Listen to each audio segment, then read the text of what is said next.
우리의 소망 불타오르네.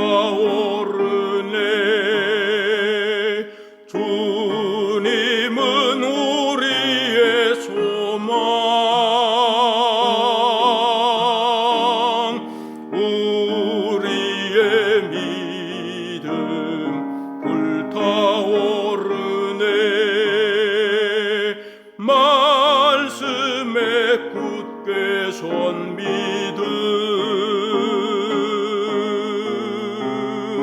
나은 때가 없으리. 주님 다시 오시리. 깨어 노래하여라. 할렐루야. 왕의 왕, 우리의 소망 불타오르네. 재림은 우리의 소망.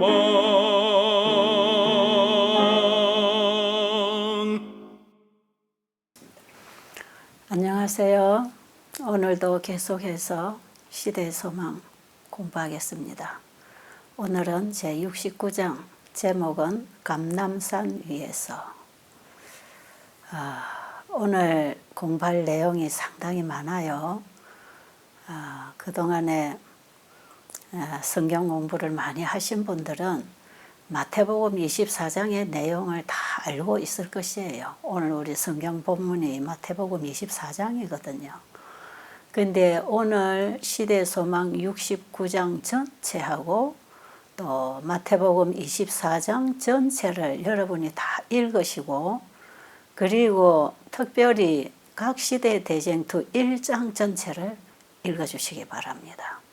저는 오늘 이 긴 내용을 아주 단축해서 영적으로 오늘 우리에게 어떻게 적용되어져야 하고 준비되어지고 복음을 전해야 되는지, 이런 우리에게 필요한 현대 기별을 중심으로 제가 간단하게 이 말씀을 나눌 것이기 때문에 그 전체적인 내용과 역사적인 배경을 여러분들이 스스로 읽으시면 공부가 되는 거니까 공부를 하시면서 제가 하는 얘기를 보충해서 도움을 받게 되기를 바랍니다.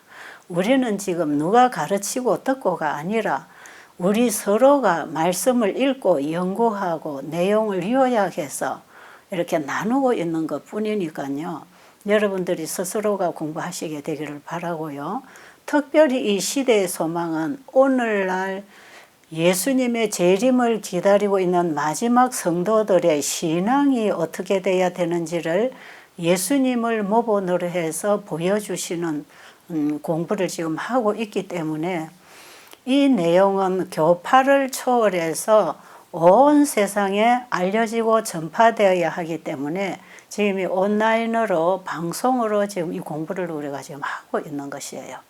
그래서 지금 외국에서도 이 공부에 참여하는 분들이 상당히 많이 계신 것 같아요.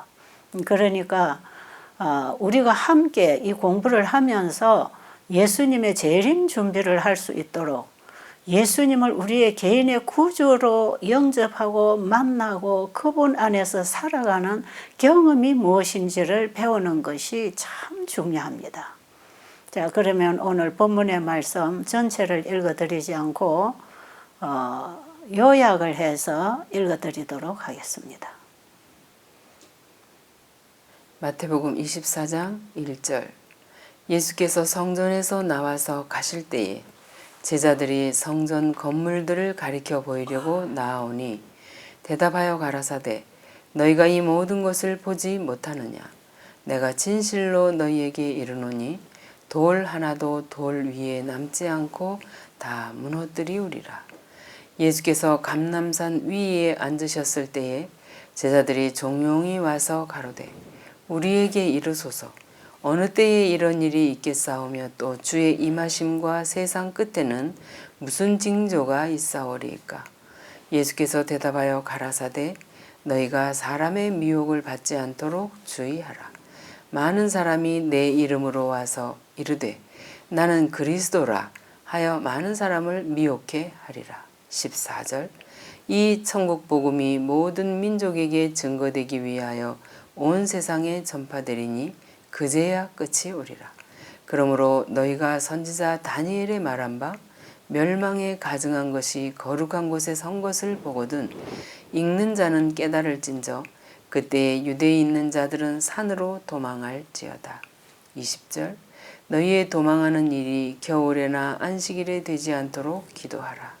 24절 거짓 그리스도들과 거짓 선지자들이 일어나 큰 표적과 기사를 보이어 할 수만 있으면 택하신 자들도 미혹하게 하리라.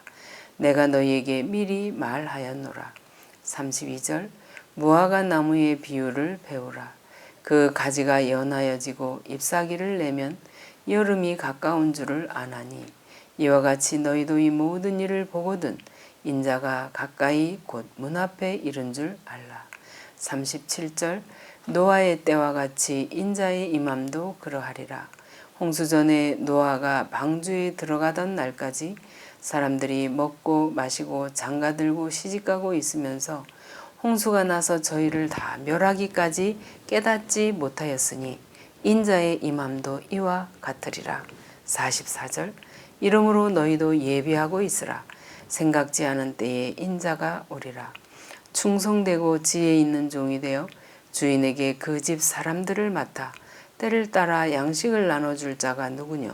주인이 올 때에 그 종이 이렇게 하는 것을 보면 그 종이 복이 있으리로다. 지난 67장 바리새인들에게 화가 있을 것임장에서 예수님을 거절한 유대 지도자들에게 화가 있을 것을 선언하심으로 예루살렘의 멸망과 유대 나라가 국가적으로 멸망할 것을 선언하셨습니다. 예수님께서는 눈물을 흘리시면서 성전을 나오실 때에 성전 바깥들에서 헬라인들이 예수님 배웁기를 원하나이다 하는 이 간성이 있다는 소식을 들으시고 예수님의 마음에는 기쁨이 솟아났습니다. 이방인들이 예수님을 찾아왔던 것은 예수님께서 십자가에 달려 돌아가신 이후에 이 복음이 모든 이방인들에게 전파되어서 이방인들 중에서 많은 사람들이 구원을 받고 돌아올 것에 대한 예시적인 사건으로 보셨기 때문에 예수님은 기뻐하셨습니다. 지난 시간에 예수님께서 성전에서 바리새인들과 관원들이 모인 곳에서 화를 선언하시고 떠나오시면서 마태복음 23장 38절에서 보라 너희 집이 황폐하여 버림받으리라고 말씀하셨어요. 예수님께서 하신 이 말씀은 그 듣는 유대교 지도자들의 마음이 공포에 사로잡히게 하는 말씀이었어요. 이 말씀을 들은 유대 지도자들은 그 말씀을 못 들은 척하면서 무관심하게 지나가 버리는 것 같은 태도를 했지만 그들의 생각 속에는 그 말씀이 무슨 의미를 가지고 있는지 궁금했어요. 그리고 두려움이 엄습해 왔습니다. 유대 민족의 자랑이 되고 있는 이 거대한 예루살렘 성전이 폐허가 되다니 이 말이 도대체 무슨 의미를 가지고 있을까?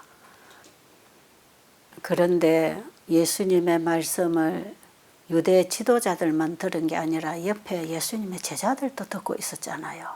그 제자들의 마음도 불결한 예감이 들었어요. 그래서 성전을 나오면서 제자들이 저 성전을 가리키면서 예수님에게 얘기합니다. 이 성전이 이렇게 견고하고 이렇게 아름다운데 그리고 이 성전은 돌을 하나씩 하나씩 다 이렇게 쌓아가면서 석조 건물로 지었기 때문에 어떤 일이 일어나도 이 성전이 넘어질 것에 대한 염려를 해본 적이 없어요. 바벨론에서 침공했을 때도 이것을 다 무너뜨리지 못했어요. 그런데 이 견고한 성전이 어떻게 무너질 것인지, 돌 위에 돌 하나도 겹쳐 놓이지 아니하고 다 무너진다고 했을 때에 어떻게 이런 일이 일어날 수 있을지에 대해서 상당히 궁금했어요. 그래서 예수님께서 혼자 조용히 감람산 위에 계시는 그 시간을 틈타서 베드로와 안드레와 야고보와 요한이 예수님께 찾아와서 물어봤어요. 24장 3절에 보면 우리에게 이르소서 어느 때에 이런 일이 있겠사오며 또 주의 임하심과 세상 끝에는 무슨 징조가 있겠사옵나이까. 그때에 예수님께서 몇 가지 주의 말씀을 주시면서 어떠한 일들이 일어날 것에 대해서 상세하게 말씀을 해주셨어요. 너희가 사람의 미혹을 받지 않도록 주의해라. 이 말씀은 참 중요한 말씀이었어요. 예수님은 지난 시간에도 우리가 공부할 때 말씀을 보면 사람을 지도자 자리에 놓지 마라 그랬지요. 우리는 다 한 형제라 그랬어요. 사람이 지도하거나 사람이 사람을 추종하거나 사람의 가르침에 맹종하거나 그걸 하지 마라. 왜? 많은 사람들이 거짓 교리를 가지고 와서 나는 예수라, 나는 선지자라, 나는 기별을 알고 가졌다고, 내가 누구다 하면서 사람들에게 와서 미혹할 것이기 때문에 특별히 예수님은 마지막 때의 징조로서 사람의 미혹을 조심하라는 말씀을 하셨어요. 그런데 실제로 그런 사람들이 그 당시에도 일어났고 역사가 반복되면서 오늘날까지 그런 일들이 일어나고 있잖아요. 여기 5절에도 보니까 많은 사람들이 내 이름으로 와서 나는 그리스도라 하면서 많은 사람을 미혹할 것이라고 말씀하셨잖아요. 또 거짓 선지자들이 일어나서 많은 사람을 미혹한다 그랬잖아요. 지금 그런 시대에 우리가 살고 있나요? 이 말씀은 예수님이 돌아가신 이후에 예루살렘이 멸망하기까지의 그 거의 40년간 동안에도 이런 일들이 많이 일어났답니다. 우리 오늘 공부에 보니까 그 이후에도 역시 그리고 오늘날에 이르기까지 이런 일은 우리 앞에서 일어나고 있잖아요. 여러분 지금 우리가 사는 이 시대에도 내가 예수라 하는 사람들이 많이 일어나 있나요? 그래서 제가 늘 그런 얘기 하지요. 예수가 되려면 분명히 구약 성경에서 하나님이 미리 말씀하신 그대로 이 땅에 와서 그대로 일을 하고 그대로 되어진 분이어야 우리가 믿고 영생을 얻을 수 있는 예수님이 되는 것이지, 아무나 그냥 예수 이름을 지었다고 예수가 되는 게 아니고 내가 예수라고 해서 예수가 되는 게 아니라, 예수가 되려면 반드시 처녀의 몸에서 탄생해야 됩니다. 그런데 이 세상에 처녀의 몸에서 태어난 사람이 있나요? 그렇기 때문에 다른 예수는 없다 이 말이에요. 그리고 그 예수는 분명히 성경에서 예언된 대로 이 땅에 오셔서 일을 하셔야 될 뿐 아니라 예언대로 십자가에 죽으시고 3일 만에 부활하시고 하늘로 승천하셔서 지금 이 땅에 안 계시는 것입니다. 그런데 사람들은 이 땅에서 내가 예수다 하고 사람들을 모으고 있지 않습니까? 그리고 내가 계시를 받았다, 꿈을 꿨다, 내가 성령을 받았다, 그래서 귀에 들렸다, 환상을 봤다, 그러니 나를 따르라 해서 사람들을 모으고 있지 않습니까? 이런 일들이 지금 우리 눈앞에서 일어나고 있죠. 이런 일들은 세상에 종말이 가까워 오고 있다고 하는 징조다 이 말이에요. 그리고 또 어떤 일이 일어난다 그랬죠? 난리 소문이 있을 것이고 민족이 민족을, 나라가 나라를 대적하여 일어날 것이고 처처에 기근과 지진이 있으리니 이 모든 것은 재난의 시작이라고 그랬죠. 이런 일들이 일어나면 곧 재난이 온다고 하는 징조단 말이에요. 그런데 예루살렘 멸망 전에 이런 일들이 실제로 일어났다고 기록되어 있습니다. 서로가 권세를 잡기 위해서 황제들을 죽이고 미래의 황제가 될 사람들을 죽였어요. 이런 일들이 그 당시도 일어났고 앞으로 우리가 살고 있는 세상 미래에도 이런 일이 있을까요? 이 세상을 하나의 국가로 만들어서 한 왕이 전 세계를 통치하는 그런 세상을 지금 만들고 있지 않습니까?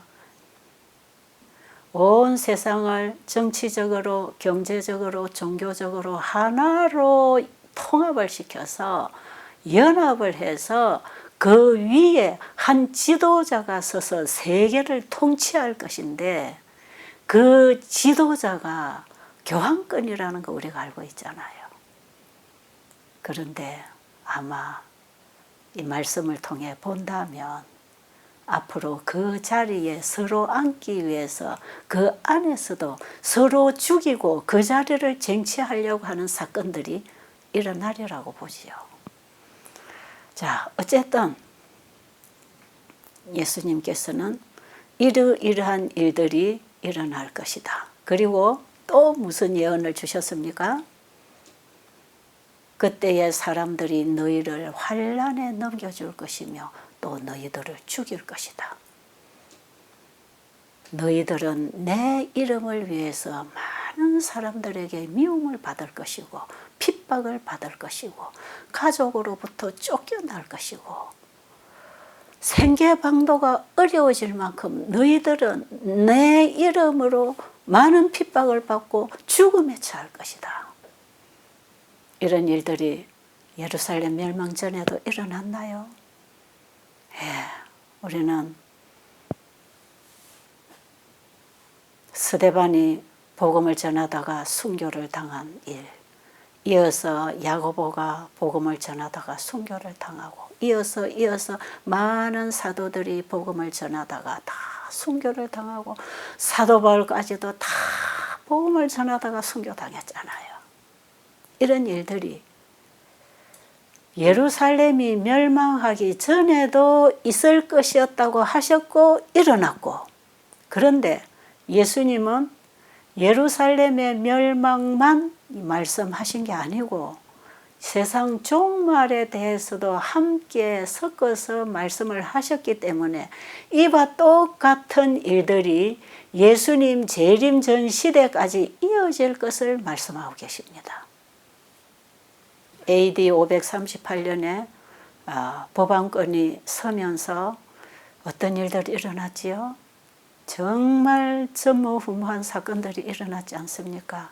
1260년간의 종교 암흑기라고 하는 그 기간은 교황권이 세계를 지배하게 됐을 때에 이 세상의 기독교인들이 어떤 처벌을 받고 학살을 당했는지, 우리는 이 종교 암흑기에 공부를 하면 정말 소름 끼치는 사실들을 알 수 있어요.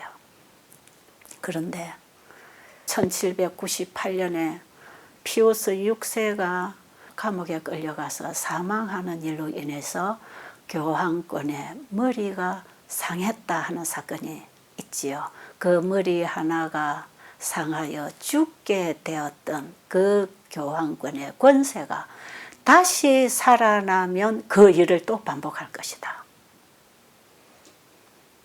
이 종교 암흑기가 끝날 무렵에 청교도들이 미국을 기독교 국가로 세웠지요. 종교 자유의 나라. 그리고 온 세계로 이 복음이 전파되는 일을 하게 됐지요. 그래서 오늘날 우리에게까지도 이 복음이 들어오게 된 것입니다. 그러나 예수님 재림 직전에 죽게 된 이 상처, 교환권이 다시 최상권을 회복하는 그 일이 일어남으로 그 지나간 역사가 다시 반복될 것이라고 기록하고 있습니다. 성경에는요. 자, 그런데 그때의 계시록 13장의 예언이 성취될 것인데 그때에 짐승의 우상에게 경배하지 아니하는 자들은 매매를 못하게 하고 내치든지 다 죽이게 하는 이런 일들이 있을 것에 대해서 이미 예언이 되어 있잖아요. 바로 우리 앞에 이 아마겟돈 전쟁이라고 하는 우리의 신앙 전쟁이 벌어질 것이다 이 말이죠. 온 세상을 하나의 종교 아래 모을 것입니다. 그 종교의 주체가, 경배받을 주체가 사탄인데 사탄은 사람을 세워서 경배를 받겠다 이 말이에요. 그래서 다시 세계를 지배할 수 있는 초강대국으로 이 세상이 하나의 국가로 통합이 됐을 때 이 세상은 무시무시한 종교 암흑기와 같은 그런 환란을 당하게 될 것입니다. 예수님께서는 예루살렘 멸망 전에 있을 사건이 예수님 재림 전에도 반복해서 시대적으로 일어날 것을 말씀을 하셨어요.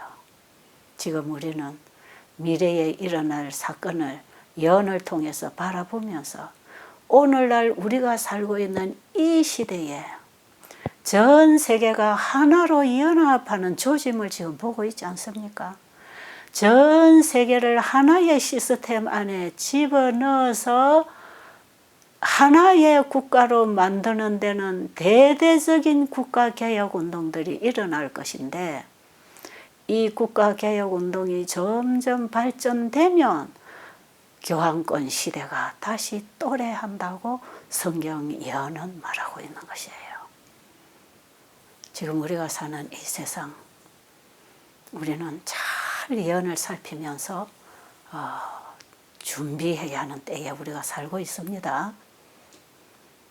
그런데 요한계시록 13장의 예언이 성취되기 전부터 요한계시록 14장의 기별이 이 땅에 왔어요. 그 전쟁을 위하여 준비하라고 한 백성을 준비시킬 기별이 하늘에서 온 게 세천사의 기별입니다. 이게 영원한 복음이지요. 자, 다니엘에게 하나님이 2300주야의 긴 예언 기간을 주시면서 2300주야가 끝나는 지점인 1844년에 예수님이 언약궤가 들어있는 하늘 지성소의 법궤 앞에 서셨다고 계시록 11장 19절에 기록되어 있어요. 그 지금 예수님이 어디 계시는가? 하늘 지성소에 계십니다. 예수님이 하늘 지성소에 들어가셔서 마지막 속죄 사업을 하시는 이 때에 영적으로 역사적으로 대속죄일에 해당하는 이 때에 이 세상에는 첫째 천사의 기별과 둘째 천사의 기별이 포함된 셋째 천사의 기별이 온 것입니다. 이 기별은 예수님의 재림을 맞이할 한 백성을 준비시키기 위하여 하늘로부터 보내주신 기별이에요.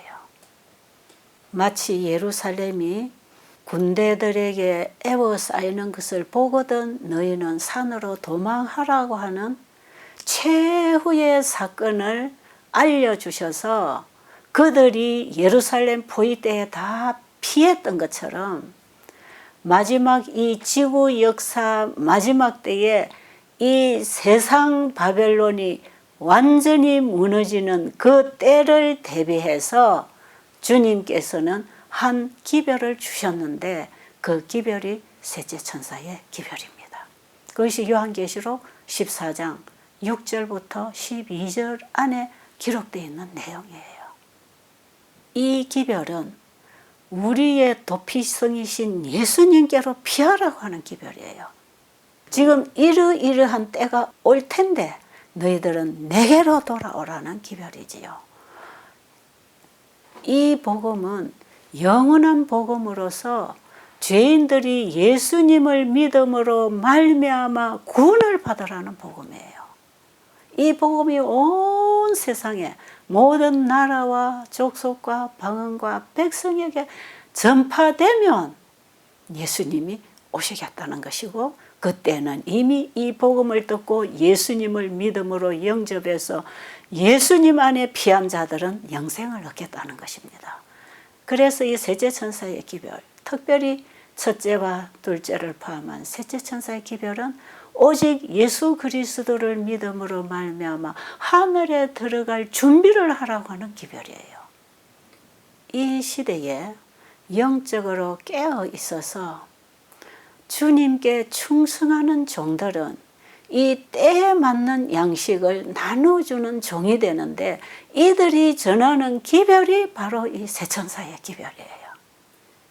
그런데 첫째와 둘째 천사의 기별이 포함된 셋째 천사의 기별은 성경 전체의 복음을 함축하고 있으면서 이 복음은 영원한 복음으로서 완전한 복음 사업을 마칠 것이고, 이 복음을 받아들인 사람을 완전한 사람으로 준비시키는 복음이에요. 그러니까 마지막 때 온 세상에 이 완전하고 하나밖에 없는 이 기별을 세상에 전하는 일에 하나님께서는 건강 기별을 주셔서 수많은 사람들이 질병으로 고통당하는 이 시대에 의료 선교 봉사 활동을 통해서 이 천국 복음이 모든 민족에게 전파될 수 있는 문을 열어갈 수 있도록 이 셋째 천사의 기별에 건강 기별, 의료 선교 사업을 하도록 말씀하십니다. 우리 재림 교회는 바로 이 세 천사 기별을 온 세상에 전하기 위하여 조직된 교회지요. 그래서 전 세계에 재림 교회가 조직되어 있고, 제가 여러 나라로 초청을 받고 다녀보면 정말 우리 재림교회 교단은 전 세계적인 교단이더라고요. 그런데 이 교회가 가진 복음은 하나로 똑같습니다. 가는 곳마다 요즘에는 지회나 연합회나 합회나 이 보건절제부를 맡은 목사님들이 전부 건강 세미나를 열고 의료 선교사 양성을 위한 교육 세미나를 하고 있는데, 저도 이제 거기에 한 강사로 불려가서 그 나라에 가서 이제 이런 일을 하고 오는 것이거든요. 그런데 얼마 전에 우리 충청합회 보건절제부장님하고 통화를 하는 가운데 이런 말씀을 하시더라고요. 대총회에서 내려온 보건복지부 업무 분장표에는 교인들을 의료 선교사로 육성시킬 것, 그리고 이런 세미나를 열어서 백성들을 훈련시키고 준비시키라. 이런 업무가 바로 보건복지부에서 할 일이기 때문에 우리 충청합회에서도 지금 이런 일을 시작했다고 하는 그런 말씀을 들었어요. 자, 그런데 지금 이 일은 필요합니다. 우리 재림교회가 이 일을 바로 할 때 우리가 가진 이 영원한 복음이 나갈 수 있는 문을 여는 것이거든요. 교회정은 8권 332페이지에 보면 예수님께서 하늘 구름을 타고 이 땅에 재림하시기 직전에 요한의 사업과 같은 그런 사업이 이루어져야 한다고 기록되어 있어요. 그 사업이 무슨 사업입니까? 요한의 사업은 예수님의 초림을 맞이할 수 있도록 한 백성을 준비시키는 일이었죠.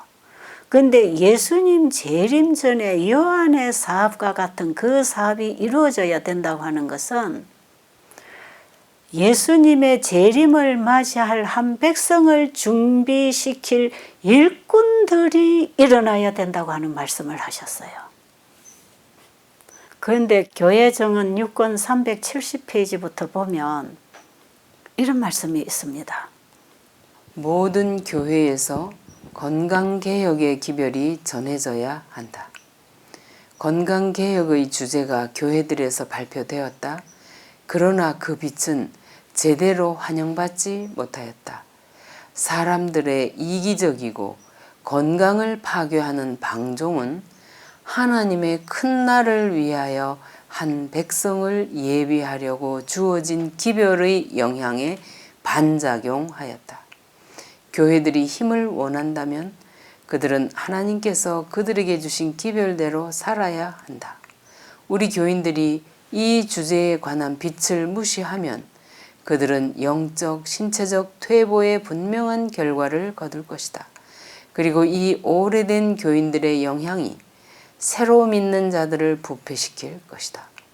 주께서는 지금 많은 영혼들이 진리에 들어오도록 일하지 않으신다.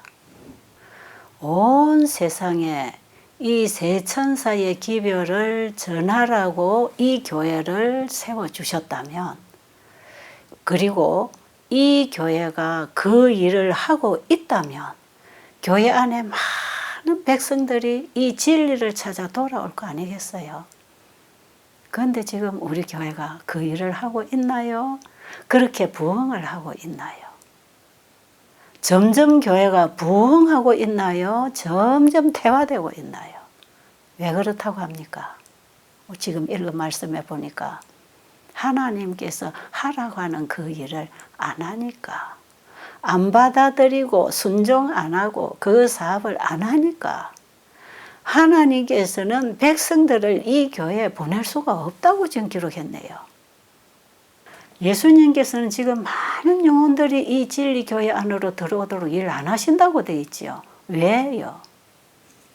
우리 교인들이 이 시대의 모든 사람들에게 복음을 전할 수 있도록 오른팔 역할의 일을 할 건강개혁 기별, 의료 선교에 대한 이 빛을 자신이 받아들이고 순종하고 일하지 아니함으로 이 교인들의 영적, 육체적 퇴보가 일어난다는 거예요. 우리 교회가 받은 기별 사업을 활발하게 말씀에 순종하고 살아가는 능력을 통해서 전하고 일하고 있지 않기 때문에 우리 교회가 지금 이렇게 되어 있다는 것입니다. 여러분, 오늘 이런 말씀을 어떤 제 개인의 입술에서 나오는 말이라고 생각하지 마세요. 이거는 분명하게 하나님께서 이 마지막 시대에 주신 기별인데, 지금 이 세상이 옛날에 예루살렘이 로마군에게 에워싸이는 것을 보거든 너희는 산으로 도망하라고 했지만, 오늘날 영적 예루살렘인 이 교회를 무너뜨리기 위해서 온 세상이 연합해서 포위하고 들어오는 이런 시점에 하나님의 백성들은 하나님이 주신 기별을 따라서 일하고 살아가고 전함으로 예수님 안에 피해야 되는 것입니다. 예수님은 이 시대의 도피성이다 이 말이에요. 여러분, 예루살렘이 멸망할 때는 그게 국부적으로 일어난 일이기 때문에 다른 성으로 피하면 됐어요. 그러나 이 마지막 큰 성 바벨론이 무너지는 이 사건은 온 세상 전체가 무너질 것이기 때문에 이 세상 어느 땅에도 이 백성들이 피할 장소는 없습니다. 어디로 피해야 되겠습니까? 예수님께로 피해야 합니다. 예수님께로 피해서 예수 안에 있는 진리로 가르침을 받아서 이 시대에 우리에게 주신 현대 진리의 기별이 환하게 깨달아지고 이해가 된다면 우리는 반드시 우리의 환경과 우리의 식탁과 우리 자녀들의 교육과 우리의 예배와 우리의 신앙 전반에 변화가 일어날 것이에요. 그래서 마지막 시대에 하나님 백성들은 다 하나님의 말씀에 따라 이 마지막 천국 복음 사업을 하고 있을 것이다 이 말이에요. 자, 다음 말씀 읽어드릴게요. 예루살렘이 멸망하기 전에 성령의 감동으로 기록한 바울의 기록에는 복음이 천하 만민에게 전파된 바라고 선언하였다. 그와 같이 인자가 오시기 전에 이제 영원한 복음이 여러 나라와 족속과 방언과 백성에게 전파되어야만 한다. 하나님께서는 천하를 공의로 심판할 날을 작정하셨다. 그리스도께서는 그날이 언제 이르게 될는지 우리에게 알리신다. 그분은 온 세계가 다 회개할 것이라고 하지 않으시고 이 천국 복음이 모든 민족에게 증거되기 위하여 온 세상에 전파되리니 그제야 끝이 오리라고 말씀하셨다. 온 세상에 복음을 전함으로 우리 주의 강림을 촉진시킬 능력이 우리에게 있다.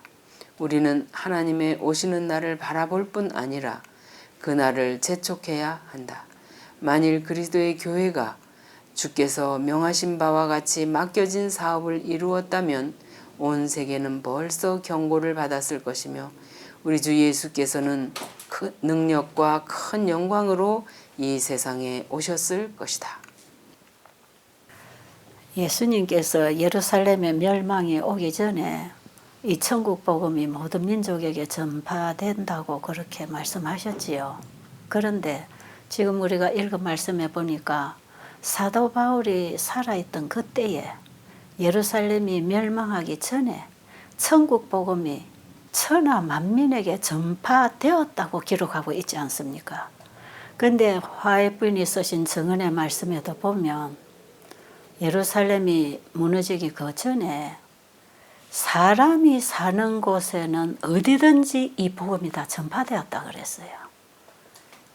성령을 받은 사도들이 목숨을 걸고 전파했고 그들의 한 사람이 피 흘려 순교할 때에 수십 수백 명의 사람들이 복음을 받아들이게 되는 이런 일로 인해서 천국 복음이 그 당시 삽시간에 한 세대 안에 다 끝났다는 것입니다.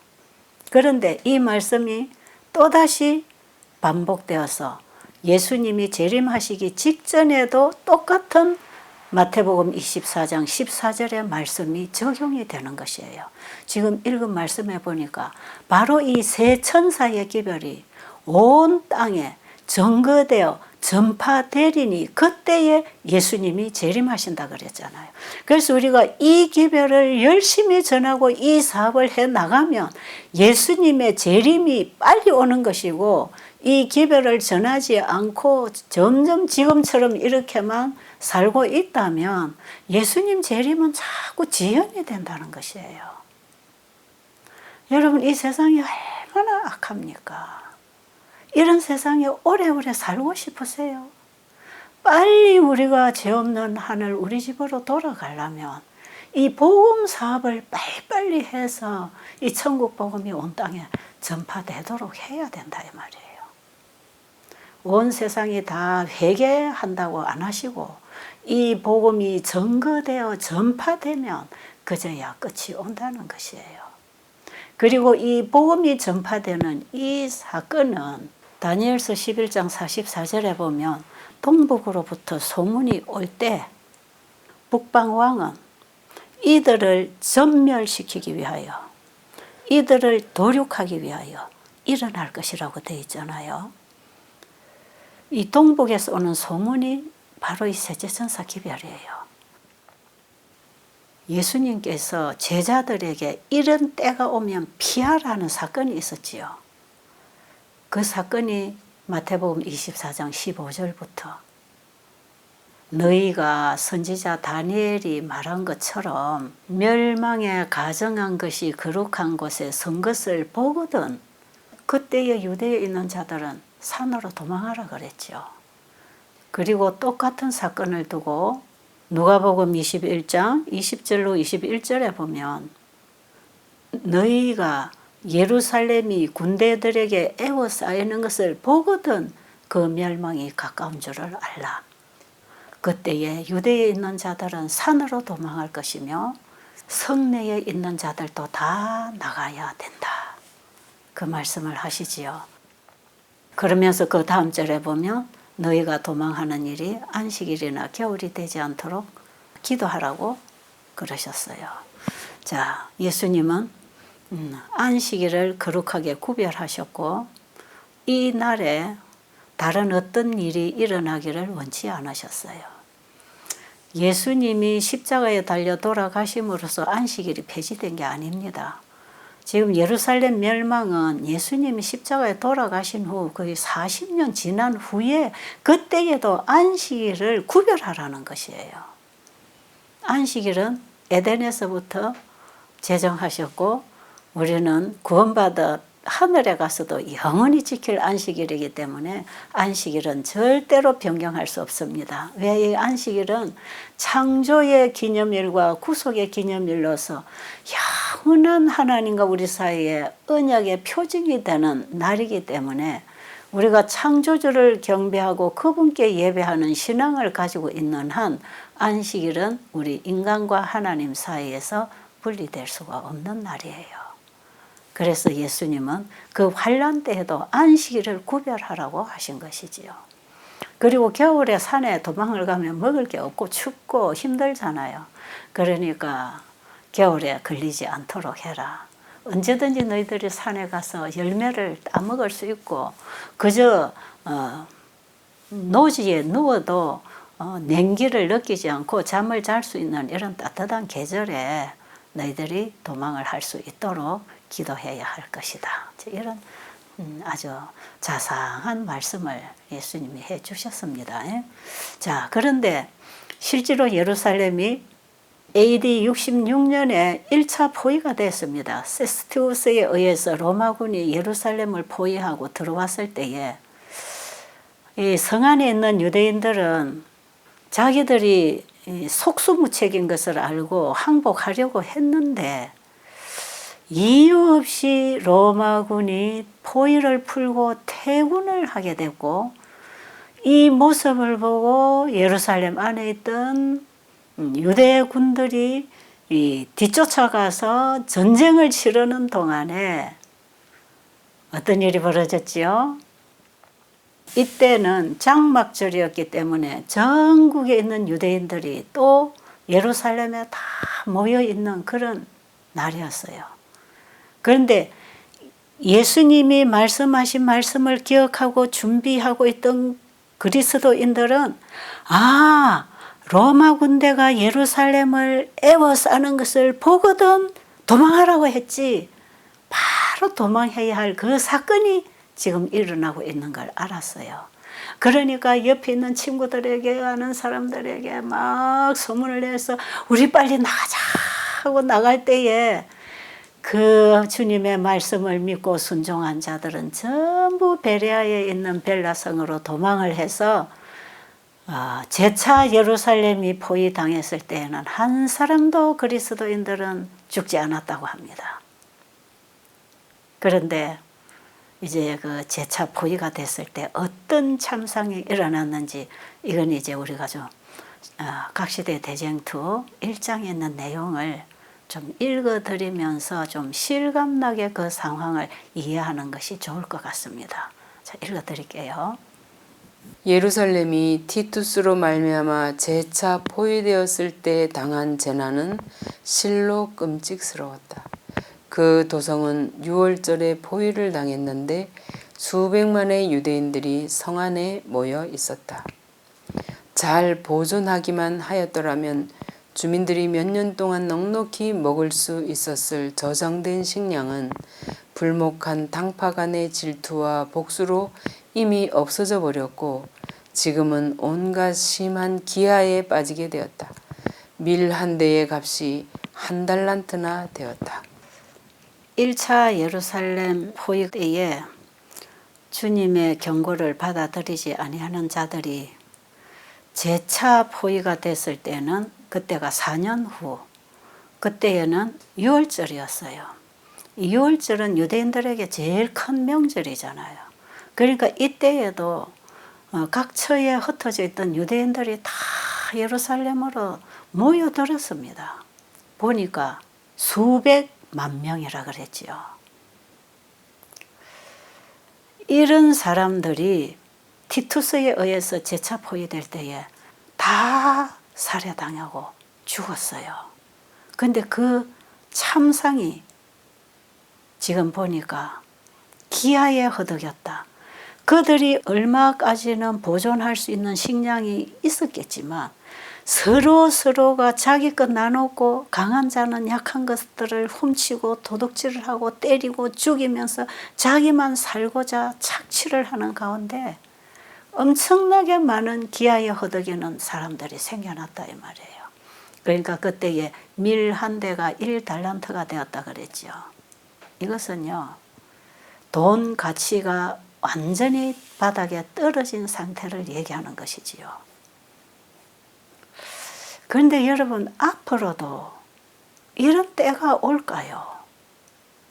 야고보서 5장 1절로 3절에 보면 들으라 부한 자들아, 앞으로 너희에게 임할 고생을 인하여 울고 통곡하라 하면서 뭐라고 하지요? 너희 재물은 썩었고 너희 옷은 좀 먹었으며 너희 금과 은은 녹이 슬었다 그랬죠. 보세요. 쌓아놓은 재물은 다 썩어버렸고 썩은 재물 쓸 수 있나요? 먹을 수 있나요? 그렇다면 아무리 좋은 고급 옷이라도 좀이 먹으면 입을 수 있나요? 좋은 옷도 필요 없다 이 말이죠. 그리고 금과 은이 녹이 쓰는 것입니까? 원래 금은은 녹 쓰는 거 아니죠. 그런데 금은이 녹 쓰다는 건 뭡니까? 가치가 없다. 그런 때가 바로 예루살렘 멸망 때 왔다 이 말이에요. 밀 한 대에 1달란트를 주고 사야 됐다. 돈 가치가 휴지가 돼버렸다 이 말이죠. 앞으로 이 세상 종말에도 이런 때가 올 것이다.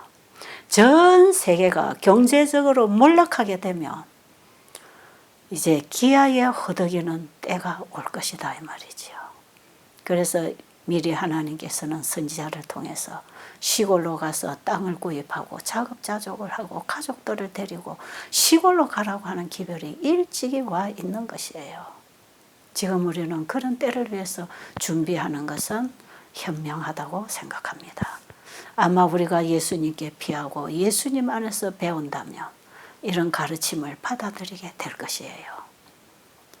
이 사람들은 너무 배가 고팠기 때문에 견디다 못해서 자기 가죽띠를 풀어서 씹어먹고 또 가죽 신발을 씹어먹고 가죽 방패를 뜯어다 씹어먹고 이런 상황. 그리고 다음 말씀에 보면 이 사건이 일어나기 한 1400년 전에 주님께서는 모세를 통해서 이때의 상황을 기록하셨어요. 신명기 28장 56, 57 너희 중에 유순하고 연약한 부녀 곧 유순하고 연약하여 그 발바닥으로 땅을 밟아보지도 아니하던 자라도 그 품의 남편과 그 자녀를 질시하여 그 다리 사이에서 나온 태와 자기의 낳은 어린 자식을 가만히 먹으리니 이는 내 대적이 내 생명을 에워싸고 맹렬히 쳐서 곤란케 하므로 아무것도 얻지 못함이리라. 여러분, 사람이 배가 고프다고 해서 이렇게까지 할 수 있을까요? 엄마는 자기가 추우면 자기 옷을 벗어서 자기 자식에게 입혀주는 것이고 자기가 배가 고프고 먹을 게 없으면 자기 입에 들어갈 음식을 자식 입에 넣어주는 거 아니에요. 그런데 자기가 배가 고프다고 해서 자기가 낳은 자식을 먹을 수가 있나요? 이것은요, 사람으로서는 할 수 없는 거예요. 근데 어떻게 이런 짓을 했을까요? 네, 사탄이 그들 속에 역사할 때 인간은 못할 일이 없는가 봅니다. 그들이 예수님을 배척하고 그들 속에 하나님의 영이 거하지 아니할 때 하나님의 보호의 손길을 벗어났을 때 완전히 사단에게 점령당한 인간의 모습입니다. 자, 다음 말씀을 보면 더 소름 끼칩니다.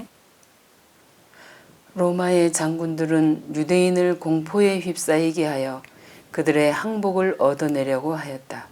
그리하여 그들은 사로잡은 유대인 중 저항하는 자는 채찍으로 때리고 고문한 후에 그를 예루살렘 성벽 앞으로 끌어내어 십자가에 못 박았다. 이와 같은 방법으로 죽은 자의 수는 날마다 몇백 명에 달하였다. 이 두려운 일은 계속되어 마침내는 여호사밧 골짜기와 갈바리 언덕은 온통 십자가가 난립하여 그 사이를 걸어 다니기도 어려울 지경에 이르렀다.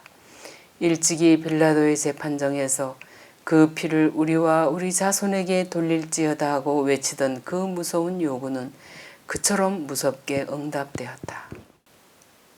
유대 지도자들의 맹목적인 고집과 포위된 성 안에서 자행되는 가증한 범죄들은 로마군의 공포와 분노를 더욱 자극시켰다. 그리하여 마침내 티투스는 강습하여 성전을 점령하기로 결심하였다.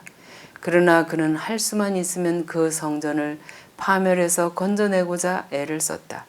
그러나 그의 명령은 무시되었다. 밤이 되어 그는 자기의 천막으로 돌아왔는데 그때의 유대인들이 성전에서 뛰어나와서 밖에 있는 군사들을 갑자기 공격하였다. 한창 서로 싸움이 벌어졌을 때에 한 군인이 불붙인 횃불을 문 안으로 던짐으로써 성전 주위의 행랑이 갑자기 불꽃에 휩싸였다. 티투스는 장군들과 많은 군사들을 거느리고 그곳으로 달려가서 불을 끄도록 명령하였다. 그러나 아무도 그의 명령에 따르지 않았다. 격분한 군인들은 성전에 붙어있는 방들에 불을 던지고 거기에 피해 있는 많은 사람들을 칼로 죽였다. 성전으로 들어가는 층층대는 피로 물들었다. 실로 수백만 명의 유대인들이 죽임을 당했다. 전쟁의 소용돌이 속에서 이가봇이라고 외치는 소리들이 들려왔다. 이가봇이 무슨 뜻입니까? 하나님의 영광이 떠났다는 뜻이지요. 하나님이 왜 그곳을 떠나셨습니까? 그들이 하나님을 거절했기 때문에. 우리가 멸망당하는 것은 우리가 주님을 거절했기 때문에 스스로 죽음을 자초한 것이에요. 예루살렘의 멸망은 하나님의 저주가 아니고 그들이 하나님을 거절한 결과로 자기 스스로 자업자득을 한 것이지요. 마지막 때에도 그렇다 이 말이에요. 지금 이 천국 복음이 전파될 때에 이 복음을 받지 않고 거절하는 자들은 마지막 때에 어쩔 수 없이 하나님의 손을 거두어 버리면 사탄의 손에게 들어갔을 때 이런 상태가 된다는 것을 예수님은 예루살렘의 멸망과 세상 종말에 있을 사건을 하나로 지금 말씀하고 계셨다 이 말입니다. 각 시대 대쟁투 22페이지에 보면 유대인들이 멸망당한 이 큰 죄는 예수 그리스도를 배척한 죄요.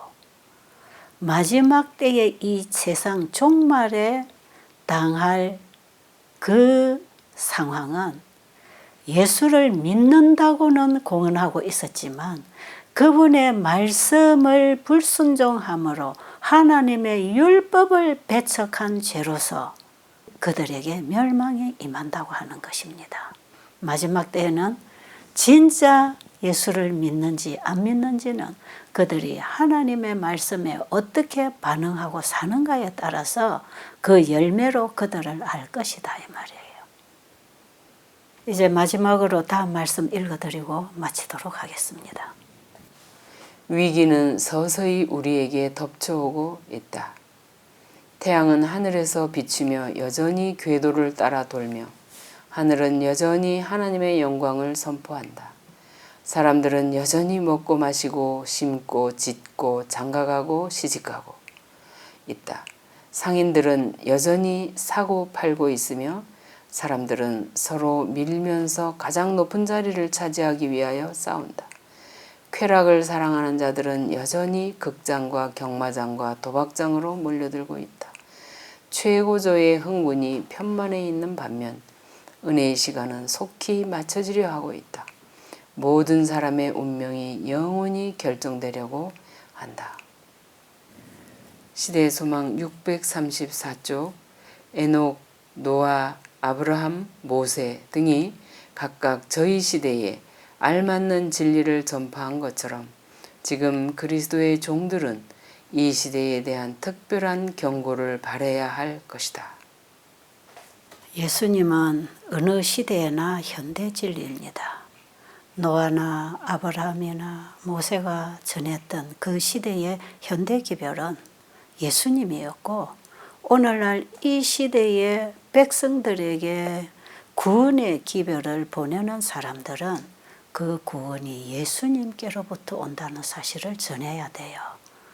그래서 이 셋째 천사 기별의 핵심은 예수를 믿음으로 말미암아서만 구원을 받을 수 있다고 하는 그 하나의 복음, 그 영원한 복음을 온 세상에 전하라고 하는 기별입니다.